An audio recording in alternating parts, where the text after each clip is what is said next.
Hi, it always seems impossible until it is done. Today is 23rd of April 2022. Let us have a quick discussion of all these important topics.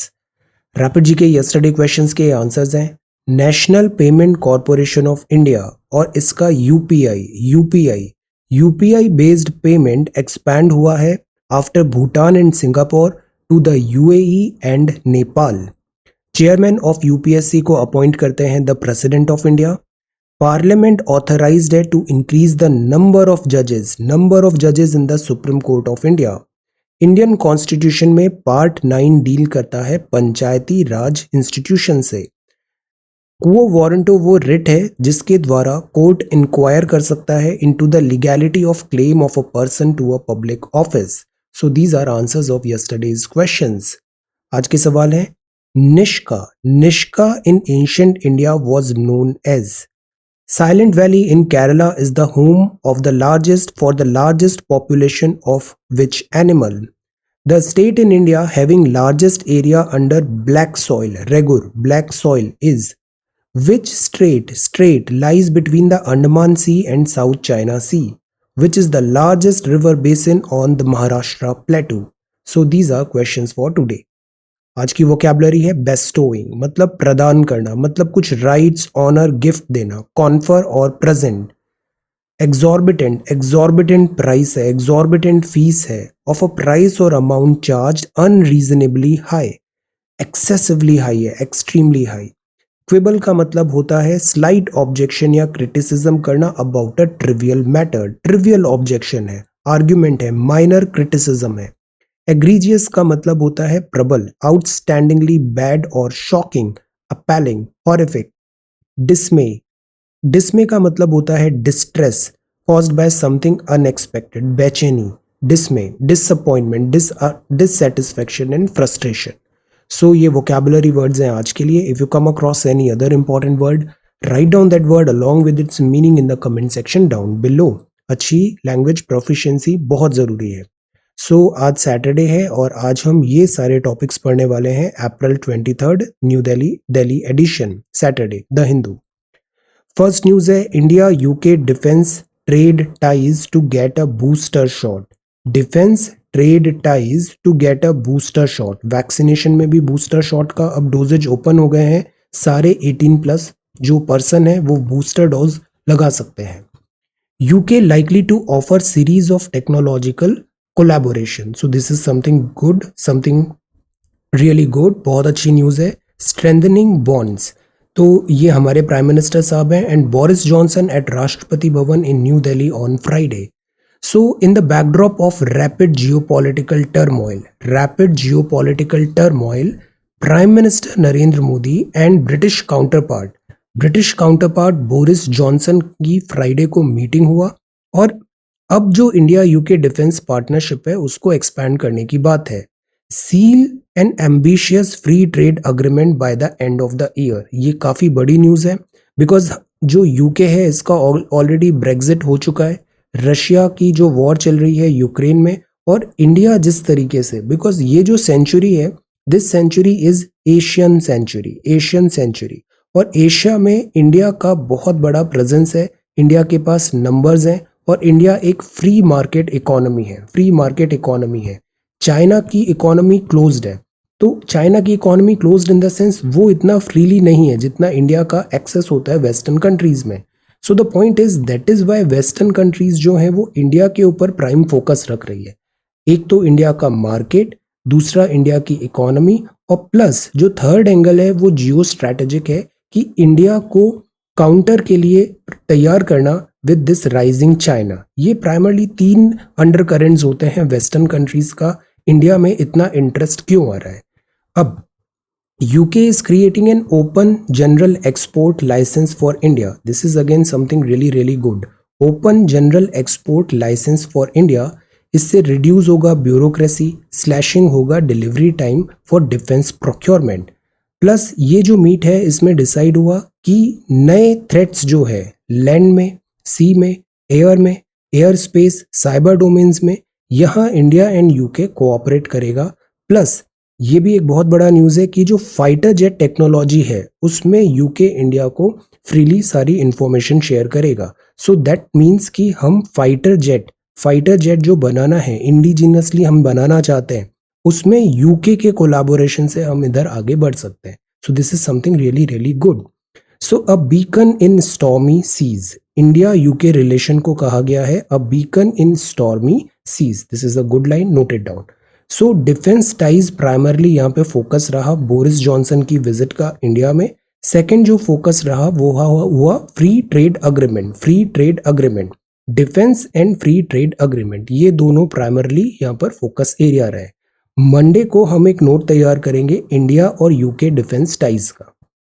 Then this is 18 more Sri Lankans reach Tamil Nadu. Now see, problem ये नहीं है कि हम refugee crisis के लिए actively आके उसको accommodate नहीं कर सकते। India very well can do this, but the problem is India की खुद की पॉपुलेशन इतनी ज़्यादा है। इस तरीके से जब रिफ्यूजी क्राइसिस होता है, रिफ्यूजी क्राइसिस का एक ही सॉल्यूशन है, जिस जगह प्रॉब्लम हो रही है, जिस जगह से रिफ्यूजी क्रिएट हो रहे हैं, उस जगह को आप करेक्ट करो, प्रॉब्लम को करेक्ट करो रूट से। ये रिफ्यूजी क्राइसिस का करेक्ट सॉल्यूशन है। अदरवाइज हम डिस्प्लेस जो होते हैं उनको नई जगह सेटलमेंट कर सकते हैं, बट इससे फिर डिफरेंट टाइप ऑफ चैलेंजेस आते हैं। एक तो इनको बर्डन झेलना पड़ता है डिस्प्लेसमेंट का, इनका होमलैंड इनसे छूट गया। सेकंड, यहाँ जो इनजस्टिस हुआ होमलैंड में, हमने उस पर स्टैंप लगा दिया, वेरीफाई भी कर दिया, उसे एक टैसिट अप्रूवल दे दिया। थर्ड, जो नई जगह सेटलमेंट किया गया है वहाँ की जो लोकल पॉपुलेशन है, वहां पर ऑलरेडी रिसोर्सेज का स्कार्सिटी है, और ज्यादा लोग यहाँ पे आ जाएंगे तो फिर ऑलरेडी यहाँ पे फ्रिक्शन होने लग जाता है। सो रिफ्यूजी क्राइसिस का अगर कोई सॉल्यूशन है, जो सॉल्यूशन प्रैक्टिकल भी हो और जो सॉल्यूशन सस्टेनेबल भी हो, वो यही होना चाहिए कि रिफ्यूजीज जहाँ से क्रिएट हो रहे हैं उस जगह को प्रॉब्लम सॉल्व करो। जो प्रॉब्लम है रिफ्यूजीज बनने का, उसका सॉल्यूशन जरूरी होता है। तो श्रीलंका में अभी रिफ्यूजी क्राइसिस क्यों हो रहा है? एक टाइम था, पहले रिफ्यूजी क्राइसिस हुआ था, वो हुआ था बिकॉज ऑफ सिविल वॉर। जैसे 1971 का आगे देखते हैं, बांग्लादेश में भी क्या हुआ था, सिविल वॉर हुआ था। इंडिया के जो एडजॉइनिंग स्टेट्स हैं वहाँ पे फ्लक्स, मिलियंस ऑफ जो यहाँ से पीपल हैं बांग्लादेशी, वो इंडिया में आ गए बिकॉज ऑफ सिविल वॉर जो बांग्लादेश में हुआ। एज अ रिजल्ट इंडिया को इंटरवीन करना पड़ा और फिर बांग्लादेश एक नया कंट्री बना, 1971 ऑपरेशन। बट अब जैसे श्रीलंका है, श्रीलंका में भी सिविल वॉर हुआ, ऑल्दो हमने 80s में यहाँ पे भी इंडियन पीस कीपिंग फोर्स भेजा था, बट फिर उसके बाद ये जो सॉल्यूशन निकला, वो सॉल्यूशन ये था कि यहाँ जो सिविल वॉर है वो इंटरनल मैटर, इंटरनली सॉल्व हो जाए वो मैटर। थर्ड चीज जो था वो ये था कि अभी श्रीलंका में जो डिफिकल्टी है वो इकोनॉमिक क्राइसिस की है। सो इस इकोनॉमिक क्राइसिस को एड्रेस करना भी जरूरी है। इकोनॉमिक क्राइसिस जो श्रीलंका में हो रहा है, लाइक IMF ने रिफॉर्म्स की बात किया है, बेल आउट पैकेजेस की बात किया है, ये सस्टेनेबल सॉल्यूशन होगा रिफ्यूजी क्राइसिस को एड्रेस करने का। Otherwise scarcity of resources and economic hardships के कारण यहाँ कोलिजन होगा, क्लैशेस होंगे, जैसा अभी आगे हम देखेंगे पाक बे के आर्टिकल में, एडिटोरियल में। Now this is postal ballot for NRIs being contemplated, मतलब इस पे विचार चल रहा है। पोस्टल बैलेट फॉर NRI क्या होता है? Non resident Indian. Indian passport है इनके पास, बट अब से ऑन साइट में गए हैं ये USA में for 2 years। So they are Indian but they are not living in India. So these are non resident, India में नहीं रह रहे हैं, इंडियन, नॉन रेसिडेंट इंडियन।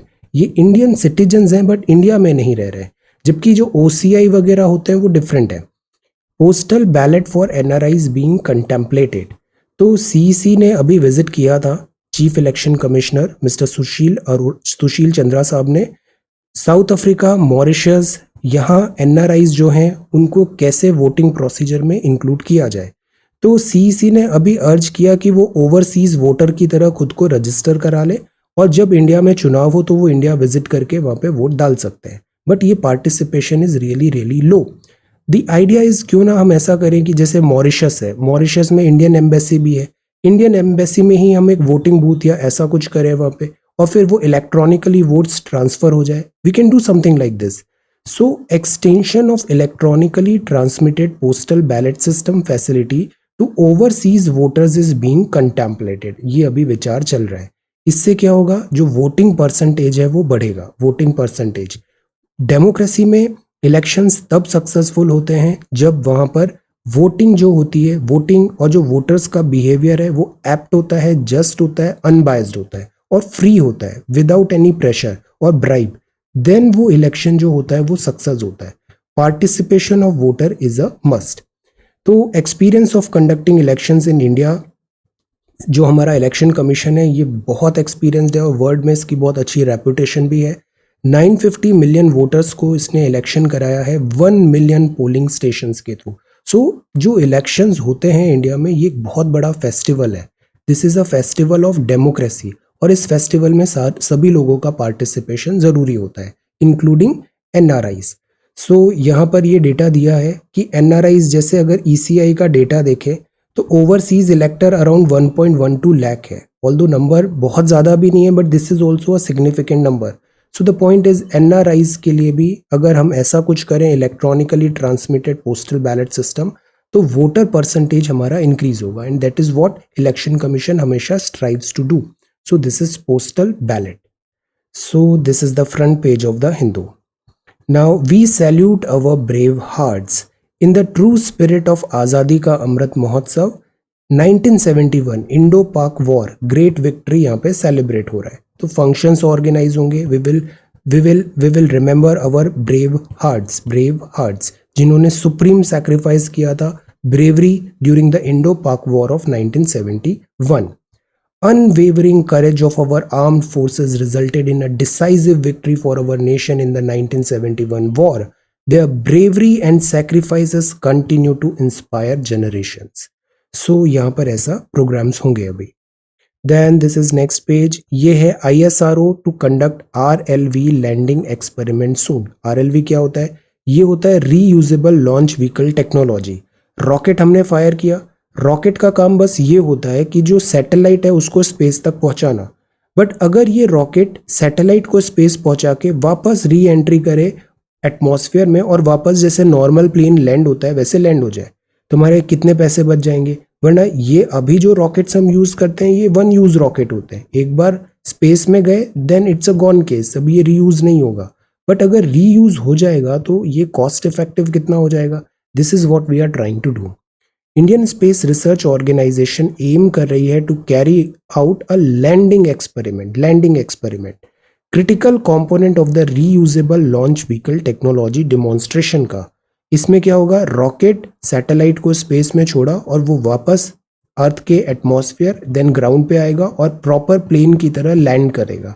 तो इससे कॉस्ट बहुत ज़्यादा सेव हो जाएगी। तो ये बात बताया ISRO के चीफ ने मिस्टर सोमनाथ, और अभी इसका एक्सपेरिमेंट्स अभी यहाँ पे चल रहा है।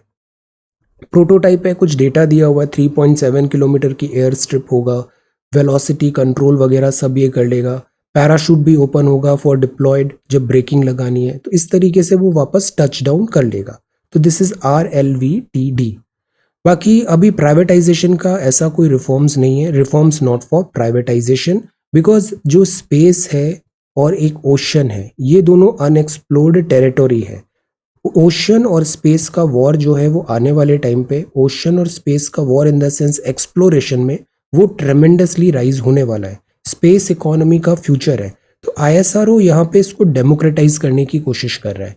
अगर टेक्नोलॉजी कॉस्ट इफेक्टिव होती है, से चीपर होती है, तो उसमें बहुत सारे लोग इन्वॉल्व हो पाएंगे, डेमोक्रेसी आएगी। This is what ISRO is trying to do. RLV landing experiment soon. So this is this page. और जो नेक्स्ट है वो एडिटोरियल है डिफरेंट नैरेटिव। मालदीव्स में भी अभी जैसे इंडिया इंटरनल मैटर्स में यूजुअली ऐसा इन्वॉल्व होता नहीं है, मालदीव्स में जो पॉलिटिकल अभी यहाँ इलेक्शन होंगे, जो पार्टी जीतेगी अकॉर्डिंगली इंडिया को सारी पार्टीज से यहाँ पे एक कॉर्डियल रिलेशन रहना चाहिए, फॉर्मल रिलेशन होना चाहिए। सो दिस इज मालदीव। अब मालदीव्स में भी वही प्रॉब्लम हो रही है जो श्रीलंका में हो रही है, जो नेपाल में होने के आसार दिख रहे हैं, और वही मालदीव्स में है, और वो है एक्सेसिव लोन जो चाइना से ले रखा है। अब इसका डेट कैसे आप पे करोगे। तो डेट रीपेमेंट, जो उधार है उसको चुकाना एक बहुत बड़ा हेडेक है। प्लस मालदीव्स भी एक आइलैंड कंट्री है। आइलैंड कंट्री है मतलब रिसोर्सेज लिमिटेड है। ये डिपेंडेंट है टूरिस्ट पे, फॉरेन रेमिटेंस पे। तो कोविड-19 के कारण ये इम्पैक्ट हुआ है। तो मालदीव में भी इकोनॉमिक सिक्योरिटी जो है वो चैलेंजेस हैं, डिफरेंट नैरेटिव्स। देन ये है art museums and the craft of democracy. Primarily इसमें जो अभी नया म्यूजियम बना है, पहले 3 मूर्ति भवन था, वो 3 Murti Bhavan Jawaharlal Nehru ji first prime minister of India, अब इसका ट्रेडिशन बना दिया है कि अब 3 मूर्ति भवन से इंडिया के जितने भी प्राइम मिनिस्टर्स हुए 1947 से अभी 2022 तक, इन सब का एक म्यूजियम होगा, इनका यहाँ पे वर्क डिस्प्ले किया जाएगा। तो this is again really really good. ये जो प्लेस है ये आपको विजिट करना चाहिए। If you are preparing for से 2023, do visit this place, art museum and the craft of democracy. इससे क्या होगा, आपका मॉडर्न जो है वो बहुत पोस्ट इंडिपेंडेंट इंडिया बहुत अच्छे से प्रिपेयर हो जाएगा। आप सारे प्राइम मिनिस्टर्स का ड्यूरेशन देखना कि फर्स्ट प्राइम मिनिस्टर ने कैसे वर्क किया, फिर लाल बहादुर शास्त्री जी ने कैसे वर्क किया, फिर इंदिरा गांधी जी ने कैसे वर्क किया, फिर इसके बाद कैसे डिफरेंट डिफरेंट प्राइम मिनिस्टर्स, और फिर प्रेजेंट प्राइम मिनिस्टर मोदी साहब के टाइम पे क्या हो रहा है। इस तरीके से जो भी इंपॉर्टेंट वर्क एंड डेवलपमेंट है वो आपका 1947 ऑनवर्ड्स बड़े अच्छे से रेडी हो जाएगा, और विजुअल्स वगैरह भी यहाँ पे काफ़ी अच्छे हैं। Do visit this place, this museum. Fishing for workable solutions in the Palk बे। यहाँ जो बात है वो है पाक बे की, जो श्रीलंका क्राइसिस अभी हमने देखा। अब इकोनॉमिक डिफिकल्टी है, नेचुरल रिसोर्सेज लिमिटेड है, तो रिसोर्सेज लिमिटेड है, नंबर ऑफ पीपल बढ़ गए, पॉपुलेशन, तो कंपटीशन बढ़ेगा, कंपटीशन बढ़ेगा मतलब फाइट होगी, क्लैशेस हो गए। पाक बे रीजन जो है ये एनकम्पास करता है इंडिया का तमिलनाडु और श्रीलंका का नॉर्दर्न प्रोविंस। अब श्रीलंका का जो नॉर्दर्न प्रोविंस है ना, यहाँ तमिल पॉपुलेशन ज़्यादा है, ऑल्दो जो इंडिया की तमिल है वो स्लाइटली डिफरेंट है श्रीलंकन तमिल से, बट लैंग्वेज का यहाँ पे कॉमनैलिटी है। अब क्या होता है कि ये जो एरिया है पाक बे का, यहाँ रिच जो ग्राउंड्स हैं फिशेस के, वो बहुत रिच ग्राउंड्स हैं। अब जब यहाँ पे इंटरनेशनल मैरीटाइम बाउंड्री लाइन बनी तो इंडिया की तरफ जो आइलैंड्स कच्चा टिवो और ये वाले जो आइलैंड्स आए, ये आइलैंड्स में फिशेस इतनी ज़्यादा नहीं है, तो इंडियन फिशरमैन अक्सर क्या करते हैं, वो श्रीलंका का जो टेरिटोरियल मैरीटाइम बॉर्डर है उधर उसको क्रॉस करके श्रीलंका की तरफ से फिशेस कैच कर लेते हैं। अब श्रीलंकन जो नेवी होती है वो इस पर कई बार एक्शन लेती है और फिशरमैन का अरेस्ट हो जाता है। उसके बाद ये मैटर सीधा सीधा बन जाता है इंटरनेशनल डिप्लोमेटिक मैटर, और फिर बहुत सारी डिफिकल्टीज आती है यहाँ पे। Section of fisherman from the Palk bay bordering district of Tamil Nadu continue to transgress the IMBL international maritime boundary line, और ये चले जाते हैं श्रीलंका, और एट टाइम्स इनको वहाँ पे अरेस्ट कर लिया जाता है, boats being impounded by Sri Lankan authorities. ये बहुत सेंसिटिव मैटर बन जाता है डोमेस्टिक तमिलनाडु की पॉलिटिक्स में भी और इंटरनेशनल लेवल पे भी इंडिया श्रीलंका रिलेशंस में। अब यहाँ पे क्या होता है, फिशिंग तो होती है, फिशिंग के साथ साथ हम ट्रॉलर्स भी यूज करते हैं। ट्रॉलर्स मतलब क्या होता है, जैसे ये बोट जा रही है, एक बहुत बड़ा नीचे ऐसे मैकेनाइज्ड ट्रॉलर करके एक नेट बनाया, और ये नेट जितने भी यहाँ पे स्पीशीज हैं एटसेट्रा सबको कैच करके ऐसे बाहर आ जाएगा। अब इससे क्या होगा, गए थे हम केवल फिशेस पकड़ने के लिए, बट इसमें और भी डाइवर्सिटी जैसे टर्टल्स हुआ एटसेट्रा, वो भी दे ऑल्सो गेट कॉट, और इससे बायोलॉजिकल इकोलॉजिकल डिजास्टर होता है। Technically only fish should be there, but because trawler ऐसा है कि वो स्वीप करता है पूरे समुद्र के पानी को, तो उससे जितनी भी स्पीशीज इन बिटवीन आती है वो गेट कॉट, तो ये एक डिजास्टर होता है इकोलॉजी के पॉइंट ऑफ व्यू से। तो ऑनगोइंग क्राइसिस है, इससे ये जो मैटर है फिशरमैन मैटर ये और वर्जन हो गया, बिकॉज दोनों साइड, श्रीलंका साइड स्पेशली बहुत ज्यादा इकोनॉमिक हार्डशिप फेस करने पड़ रही है। अनदर फैक्टर जो है people of the two country का, वो ये है कि यहाँ कॉमन थ्रेड्स हैं, लैंग्वेज सेम है, कल्चर सेम है, रिलीजन सेम है, तो क्यों ना इतनी सिमिलैरिटी है तो यहाँ पे एक पीसफुल अमिकेबल सॉल्यूशन निकाले। Eight the same time fisherman of Tamil Nadu के लिए भी जेन्युइन प्रॉब्लम है, क्योंकि उनको भी डिफिकल्टी आती है, उनके यहाँ भी जो लाइवलीहुड के ऑप्शंस नहीं है, प्लस फिशेज लिमिटेड क्वांटिटी में, तो क्लैशेस होते हैं। अब क्लैशेस का बैकड्रॉप ये होना चाहिए कि बिकॉज इतनी सिमिलैरिटी है तो एक कॉर्डियल सॉल्यूशन हम यहाँ पे फाइंड करें, कॉर्डियल सॉल्यूशन फाइंड करें। ये जो फेस ऑफ होता है या फिर फाइट या फिर इस तरीके के, जैसे इंडियन फिशरमैन को अरेस्ट कर लिया फिर एक बहुत बड़ा मुद्दा बन जाता है, इसको एड्रेस करना ज़रूरी है। So whole problem has to be looked at from humanitarian and livelihood angles, humanitarian and livelihood angles. Okay, Indian fisherman की भी मजबूरियां हैं, उनको यहाँ पे फिशेज एंड ऑल रिक्वायरमेंट है, livelihood. At the same time Sri Lankan fisherman है, they also have certain compulsions. So the point is humanitarian and livelihood angle यहाँ पे सोचना चाहिए। देन नेक्स्ट न्यूज है डिफेंस मिनिस्टर का। आपने स्टार्टअप है, डिफेंस स्टार्टअप की बहुत सारी स्कीम्स रोल आउट किया है। Innovation for defence excellence prime and the sixth defence India startup challenge है। ये एनकरेज करेगा डिफेंस स्टार्टअप्स को ड्यूरिंग डेफ कनेक्ट 2.0। ये बस नाम याद रख लीजिए। आईडेक्स है, innovation for defence excellence, sixth defence India startup challenge है, def connect startup using def connect 2.0 2.0। Futuristic technology को यहाँ पे देखना है, like AI, augmented reality, blockchain and space technology. Develop करना है डिसरप्टिव टेक्नोलॉजी, क्योंकि डिसरप्टिव टेक्नोलॉजी गेम चेंजर होता है। रशिया और यूक्रेन का जो अभी वॉर हुआ, पूरे वर्ल्ड की जितनी भी आर्मीज हैं सब यहाँ पे इसको बहुत क्लोजली स्टडी कर रही है। रशिया से क्या मिस्टेक्स हुई, क्या करेक्ट हुआ, यूक्रेन से क्या मिस्टेक हुई और क्या करेक्ट हुआ। अगर हम यूक्रेन की स्पेशली बात करें, यूक्रेन का सबसे बड़ा विक्ट्री हुआ वो हुआ नैरेटिव में। जिस तरीके से यूक्रेन ने सोशल मीडिया को मैनेज किया, सोशल मीडिया में अपना नैरेटिव प्रेजेंट किया, सोशल मीडिया में जो यूक्रेन का व्यू पॉइंट है वो मैनेज किया, न्यूज़ में वर्ड के तरह वर्ड से जिस तरीके से इंटरैक्ट किया, लिमिटेड रिसोर्सेज में भी उसने Ukrainian population as well as international help and aids को यहाँ पे कंसोलिडेट किया। यूक्रेन का जो गेम प्लान है ये काफ़ी सक्सेसफुल रहा है इस मैटर में। रशिया की अगर बात करें तो रशिया जायंट है, Russia is like giant, Russian army giant है, बट ये जायंट आर्मी क्विकली मूव नहीं कर पाई।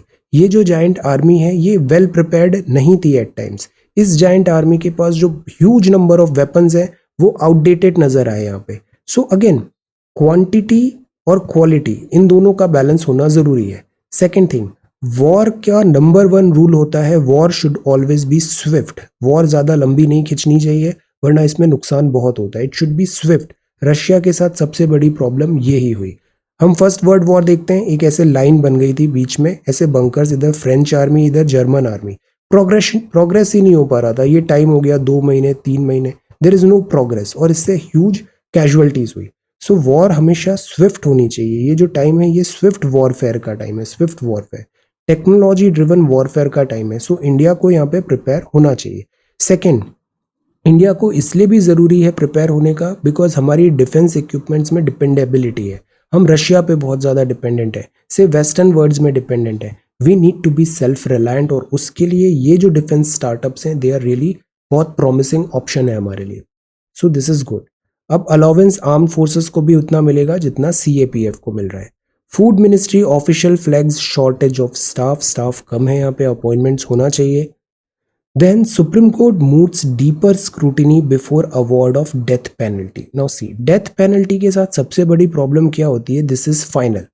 डेथ पेनल्टी दे दिया, पर्सन को एग्जीक्यूट कर दिया, देन आफ्टर सम टाइम ये लगा कि इसका व्यू तो ऐसा भी हो सकता था, कोई नए फैक्ट्स आए, नए एविडेंसेस आए, बट डेथ पेनल्टी तो हो गया, अब इसको आप रिवर्स नहीं कर सकते। So that is why death penalty में एक्स्ट्रा ऑर्डिनरी मेजर्स होते हैं, क्रॉस चेक किया जाता है, इवन प्रेसिडेंट के पास मर्सी अपील तक ले जाने की अलाउंस यहाँ पे होता है। Death penalty is a very serious matter. तो सुप्रीम कोर्ट डीपर स्क्रूटिनी होगा before award of death penalty, मतलब एरर नहीं होना चाहिए, चांस ऑफ एरर नहीं होना चाहिए। तो इन सब चीज़ों को मिटिगेट करने के लिए ये अभी पैनल होगा। अब ये बहुत सारे डिफरेंट एस्पेक्ट्स भी देखा गया, क्योंकि हमारे यहाँ क्या बताया जाता है, क्राइम को हेट करो, क्रिमिनल को हेट नहीं करो। Our idea is to remove the crime, our idea is never कि we start removing the criminal, no, remove the crime. So इसके लिए हमें साइंटिफिक, साइकोलॉजिकल ऐसी स्टडीज भी होती है, R&D किया जाता है। मिटिगेट करो, इन्वेस्टिगेटर्स जो हैं उनसे गलती नहीं हो, work school, anthropology, criminology, psychology देखो, उनकी सोशल साइंस देखो, स्टडी करो प्रॉपर। इसमें हमारे पास डेटा है, रिकॉर्ड्स है।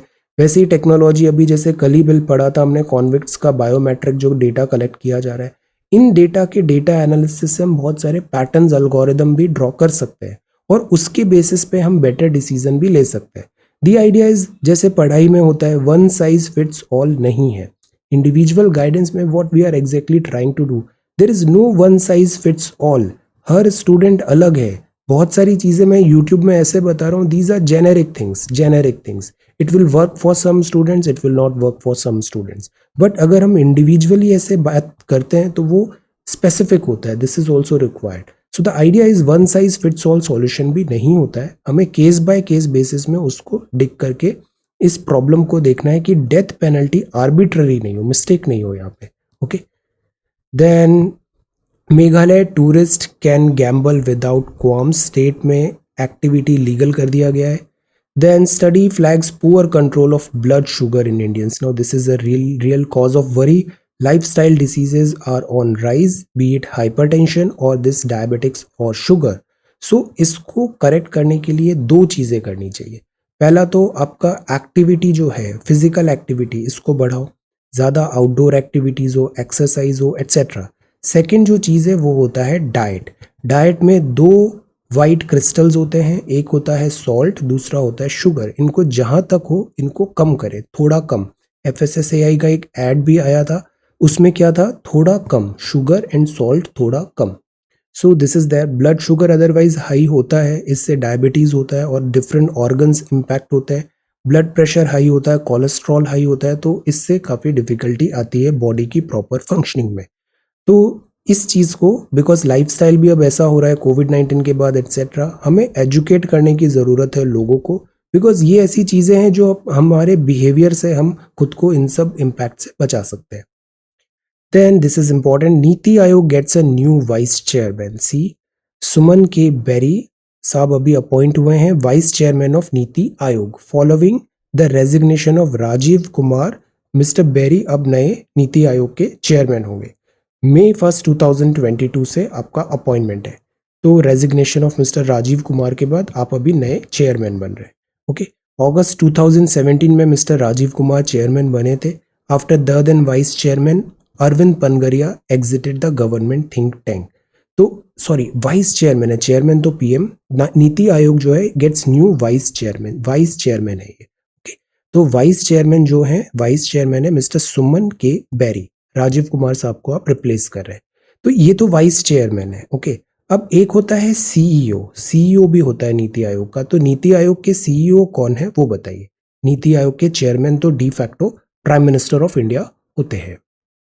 Okay, so this is this page. बाकी Myanmar junta chief calls for talks with rebels, Russia illegally holds disputed islands. Japan ने कहा डिस्प्यूटेड आइलैंड्स नॉर्दर्न टेरिटरीज में।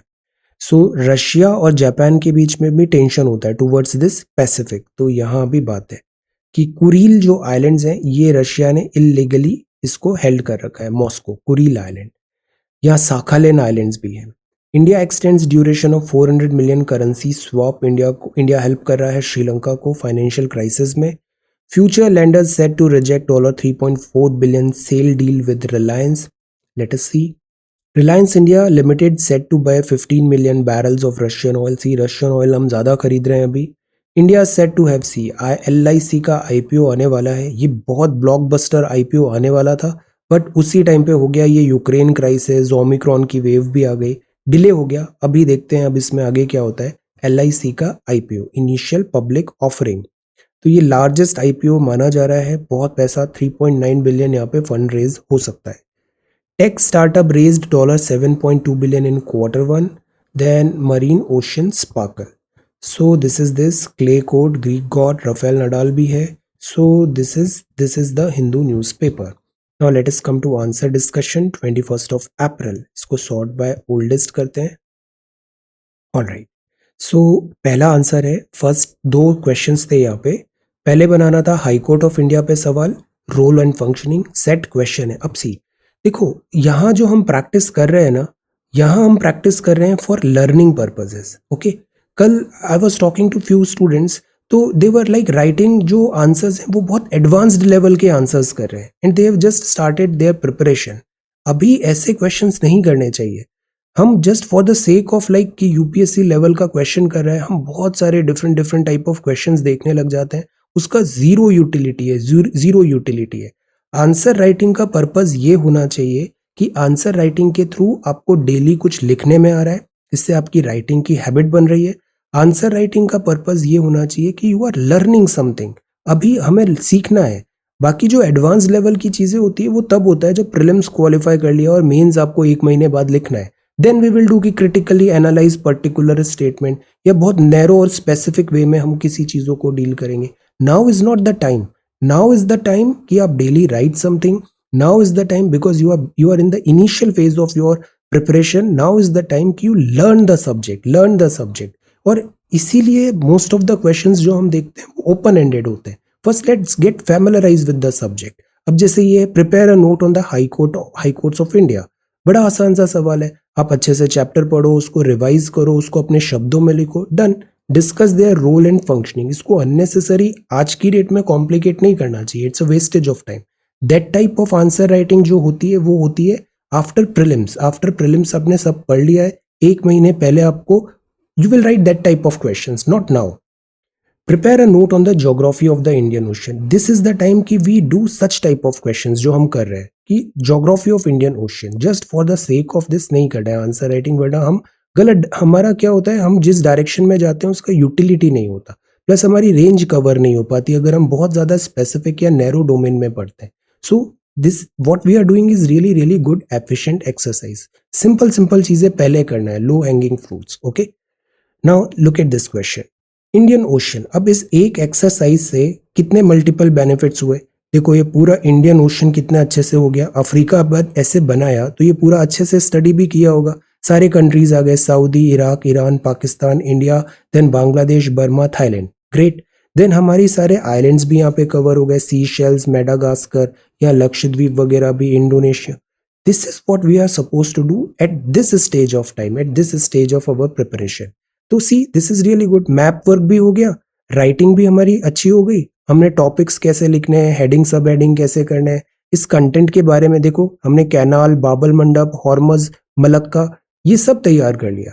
तो ये बड़ी एफिशिएंट एक्सरसाइज है, इसमें आपको पार्टिसिपेट करना चाहिए थोड़ा सा एफर्ट्स डाल के. बहुत मल्टीपल बेनिफिट्स नजर आएंगे आपको. इतने शॉर्ट पीरियड ऑफ टाइम में एक आंसर प्रिपेयर करने में हमने इतना डिफरेंट रेंज कवर किया. This is really really good, very good. So follow. This is again very good answer. Razia, ये बहुत अच्छा आंसर लिखा है आपने एज यूजुअल. सारे इंपॉर्टेंट पार्ट्स यहाँ पे किए और हमारा मैपिंग पार्ट भी कवर हो गया. मल्टीपल बेनिफिट्स है यहाँ पे. और लेटेस्ट करंट अफेयर्स भी डाल दिया, बिकॉज करंट अफेयर्स भी ऐसा नहीं है कि वो कोई स्टैंड अलोन सब्जेक्ट होता है. करंट अफेयर्स जो होता है वो स्टैटिक ही होता है. स्टैटिक का एक ऊपर लेयर लगानी होती है करंट अफेयर की. दिस इज व्हाट जो हमें करना चाहिए और जो वर्क होता है. अब सेकंड क्वेश्चन, ये नेहा ने लिखा है हाई कोर्ट्स ऑफ इंडिया. अब सी आराम से आप लक्ष्मीकांत का पूरा बुक पढ़ो, उसको अच्छे से समराइज करो, आपकी राइटिंग अच्छी होगी. कितना अच्छे से लिखा है देखो, कंपोजिशन ऑफ हाई कोर्ट क्या होता है, प्लस पूरा सब्जेक्ट का नॉलेज भी हो जाएगा. टेन्योर देखो सारे पॉइंट्स आ गए, इसी से एमसीक्यू भी आ सकता है. Removal, jurisdiction, power of high court. See such a nice answer, very good. Then second जो आंसर है, दिस इज अगेन रजिया. कितने अच्छे से लिखा है, इंडियन इंटीग्रेटेड जुडिशरी है. ये स्किल्स सीखो, presentation skills. This is really really good. And language proficiency तो होना चाहिए. हैंड राइटिंग भी अच्छी हमें कोशिश करना है बनाने की. एटलीस्ट ऐसी हैंड राइटिंग हो कि सब साफ साफ लिखा हो, जो पढ़ रहा है उसको आसानी से समझ में आए कि क्या लिखा है यहाँ पे, एफर्ट्स नहीं लगे वहां पे. ऐसा हमें कोशिश करना चाहिए. सो दिस इज गुड. और जितना आप लिखोगे आपकी स्पीड भी बढ़ेगी, कैपेसिटी भी बढ़ेगी, वरना स्टूडेंट्स पूरा पेपर ही कंप्लीट नहीं कर पाते हैं. तो व्हाट्स द यूज ऑफ इतना पढ़ना जब आप उसको लिख ही नहीं पाओ, wastage of time and energy. So right. Jurisdiction and power देखो कितना अच्छे से लिखा. ओरिजिनल, रिट, अपैलेट, ये सब रिवाइज हो गया. Suo motu, challenges and wave, fantastic. Ratna Priya, अब सी ये कितने अच्छे से इंडियन ओशन. अब देखो इस इंडियन ओशन के मैप में कैसा पूरा ग्लोब के थ्रू बताया है. तो this is what you should do. Her student बहुत यूनिक होता है और हमारी पूरी कम्युनिटी इतनी अच्छी कम्युनिटी है, सब बहुत अच्छे अच्छे स्टूडेंट्स हैं यहाँ पे. पार्टिसिपेट, पीयर से लर्निंग होती है, वो बहुत अच्छी लर्निंग होती है. और जब हम इतनी अच्छे लोगों के साथ काम कर रहे हैं तो ऑब्वियसली हमें भी बहुत इंप्रूवमेंट होता है हमारे वर्क में. सो पार्टिसिपेट करना चाहिए आपको. See this is really really good. कितना अच्छा आंसर है. This is one very good idea. पूरा इंडियन ओशन बताया. देन इसके बाद इंडियन ओशन कैसे है, location. See this style is really good. Data है, फैक्ट्स है, प्रेजेंटेशन है, टैबुलेट भी देखो, पूरा मैप वर्क कंप्लीट हो गया हमारा. Strait, bays, gulf, marginal sea. Such a good answer. वरना ये पढ़ने में ही एक महीने लग जाता है, हमने एक दिन में कंप्लीट कर लिया ऐसे. Fantastic. Climate, trench, C this is really good. Ocean basins भी हो गए सारे. और अब ये हाथ से लिखा हुआ है तो कॉन्फिडेंस आएगा. एग्जाम के पहले बस एक बार इसको रिवाइज करना है, आपका सारा चीज रेडी हो जाए. SDG 17, 14, 12 excellent. देन सी हाई कोर्ट के बारे में बताया, ये पूरा टॉपिक रिवाइज कर लिया इतने अच्छे से, this is really good. Articles है, इंडिपेंडेंस है, बस यहीं से सवाल आएंगे। जो डुएबल क्वेश्चंस होंगे ना वो यहीं से आएंगे, जो नॉन डुएबल क्वेश्चन है वो तो कुछ भी पढ़ लो तब भी नहीं आएंगे। सो द आइडिया इज हमें कट ऑफ क्लियर करना है, सबसे पहले कट ऑफ क्लियर करना है। तो इजी और मॉडरेट क्वेश्चंस कभी भी गलत नहीं होने चाहिए। ट्रेडा, this again is really good. See कितना अच्छा मैप है, this is really very elaborate map और बहुत प्रोपोर्शनेट भी है, this is fantastic. Then map Indian ocean का बताया, कितना सिस्टमैटिकली लिखा है सारा। सी मेजर पोर्ट्स भी हो गए, सी सारे मेजर पोर्ट्स वगैरह, एंड 4 हार्बर्स हो गए इंडिया के, major ports and harbours, very nice. Then Asha, बहुत अच्छे से आंसर आपने भी लिखा है। सी कितना अच्छा है, स्मॉलर पैराग्राफ्स हैं, अंडरलाइन है, सारा कंटेंट हाईलाइट हो रहा है। अपॉइंटमेंट ऑफ जजेस, रियली रियली गुड, बहुत अच्छा वर्क होता है आपका। एडिशनल जजेस, इंडिपेंडेंस, ज्यूरिसडिक्शन, पूरा बुक भी रिवाइज हो गया, टॉपिक भी प्रिपेयर हो गया, excellent, purpose is solved. Satyendra, अब देखो हिंदी में बहुत सारे स्टूडेंट्स बोलते हैं कि हमें हिंदी में लिखूं, ऑफ कोर्स लिखो, आप हिंदी में लिखो। रीजनल लैंग्वेज में लिखना है, रीजनल लैंग्वेज में लिखो, बट लिखो, सबसे इंपॉर्टेंट चीज है आप लिखो। सो this is high court. Satyendra ने कितने अच्छे से लिखा है, उच्च न्यायालय संस्थान में ऐसा होता है, गठन कब हुआ, डेटा क्या है ना, फिर उच्च न्यायालय के बारे में आर्टिकल बताए। अब ये चीज लिखी ना तो ये चीज याद हो जाएगी। न्यायाधीश, योग्यताएं, शपथ, कार्यकाल, न्यायाधीशों को हटाना, फिर अतिरिक्त कार्यकारी, सी हेडिंग्स इन कितने अच्छे से 1 2 3 4 दिया है, और राइटिंग भी देखो कितनी नीट एंड क्लीन है, साफ सुथरा काम है, दिस इज रियली गुड। अनुच्छेद भी बता दिए, अब इससे एक आध सवाल आ जाएगा। तो सी इसमें टाइम लगा होगा 1 या 2 घंटे आराम से, बट उस 2 घंटे में आपका इतना बड़ा टॉपिक प्रिपेयर हो गया, this is a win win situation for you, fantastic, keep it up. Then this is Priyanka, see ये स्टाइल भी देखो, supreme court, high court, district, हर कॉपी को केयरफुली ऑब्जर्व किया करो, आपको बहुत सारी चीजें सीखने को मिलेगी। बट ऐसा नहीं है कि बस ऑब्जर्व कर रहे हैं, उसको इम्प्लीमेंट भी करो जो आपने वहां से सीखा है। पॉवर्स जो हैं, this is really good. See बहुत अच्छा कॉपी है आपका भी। Prepare a note on the geography, see this very simple map.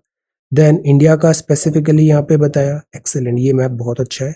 Then resources of Indian ocean, ये स्टाइल बहुत अच्छा है। क्लाइमेट, इकोनॉमिक, ये बहुत इंपॉर्टेंट है इंडियन ओशन, इसके बारे में हम जितना ज्यादा पढ़ें उतना कम है। So this is good. Indian ocean, see this map, good. Then सारा मैप वर्क यहाँ पे कंप्लीट हो गया, मैपिंग का बहुत बड़ा पार्ट कंप्लीट हो गया, excellent, very nice. Ocean basins, depth etcetera. Harjinder, ये हम जब फोटो खींच रहे हैं ना तो कोशिश करें हम थोड़ा सनलाइट में करें, लाइट में, उससे क्या रीडेबिलिटी थोड़ी ज्यादा आ जाएगी, डार्क में वरना रीडेबिलिटी कम हो जाती है। बाकी क्वेश्चन आपने बहुत अच्छा लिखा है। सी शॉर्टर शॉर्टर बताया है, हाई कोर्ट्स कैसे हैं, शॉर्टर सेंटेंसेस, और इंग्लिश में भी हमें ध्यान रखना है, जितना आसान इंग्लिश लिखेंगे वैसा कोशिश करना है, अननेसेसरी कॉम्प्लिकेट नहीं करना है, simple simple sentence, simple words, to this. Priyanka, this is again so good, look at this style, awesome consistency, awesome quality. ना ओनली क्वेश्चन का जो रिक्वायरमेंट है वो एड्रेस होता है, बल्कि पूरा टॉपिक भी बहुत अच्छे से प्रिपेयर हो जाता है। This is really really good, wonderful, आप बहुत अच्छे से पढ़ाई करते हो, this is really good. Then revision भी बहुत जरूरी है, सारा टॉपिक देखो कितने अच्छे से प्रिपेयर हो गया, दिस इज द विन, हमने एक दिन में इतना इंपॉर्टेंट टॉपिक कवर कर लिया, this is the win win situation, very nice.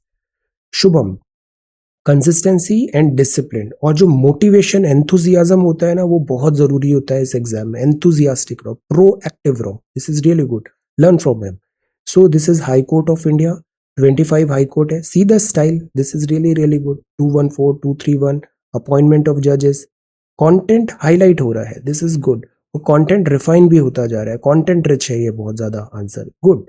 अब ये इंडियन ओशन का मैप भी बनाया, सी this is really good, different aspects बताए, यहाँ पे फीचर्स बताए, ओशन की रिजेस, ये बहुत इंपॉर्टेंट पार्ट है। अभी हम इंडियन ओशन हो गया ना, अभी पैसिफिक करेंगे, अटलांटिक करेंगे, आर्कटिक और अंटार्कटिक अपन ने लास्ट मंथ ही कर लिया था, अपने सारे मेजर ओशियंस रेडी हो जाएंगे। Okay, Riya, Riya is again so well, बहुत अच्छे आंसर्स हैं ये, कितने अच्छे से ये पूरा मैप बनाया, इसको गूगल अर्थ में भी अच्छे से केयरफुली देखना है, इस जगह से सवाल आना चाहिए इंडियन ओशन की mapping. Submarine, island, trenches, street, सब हमने क्लासिफाई किया, इकोनॉमिक प्रॉस्पेक्ट्स भी बताया। फिर second high court, Laxmikanth, read it multiple time, 214 to 231। तो देखो सुप्रीम कोर्ट भी हो गया, हाई कोर्ट भी हो गया, so efficient. Jurisdiction, jurisdiction, challenges and suggestion, Ram Naresh. Now look at this copy, very systematic and very organized, and everything is like underline भी है, कंटेंट भी बहुत अच्छे से लिखा है, सब क्लियर दिख रहा है, तो this is really good, neat and clean work है। हाई कोर्ट के बारे में बताया आपने, सारे आर्टिकल्स, देन हाई कोर्ट के पावर क्या है, चैप्टर भी रिवाइज हो गया और उसको हमने लिख भी लिया, good. Sagar, this is again good. Now see look at this style, this flow chart बना दिया है हमने, दिस इज रियली गुड। इससे क्या होता है, एक तो रिवीजन के टाइम पे हमें इजी हो जाएगा, बट हमें ऐसी गलती नहीं करना है, जहां गलत हो रहा है जस्ट एक सिंगल लाइन से स्ट्राइक करना है, वो हाईलाइट नहीं करना है। Khushboo, this is again so good. High court के बारे में बताया, CAA 1956, organisation, appointment, qualification, removal, salary, transfer of जजेस, एक्सेलेंट, वेरी गुड कॉपी।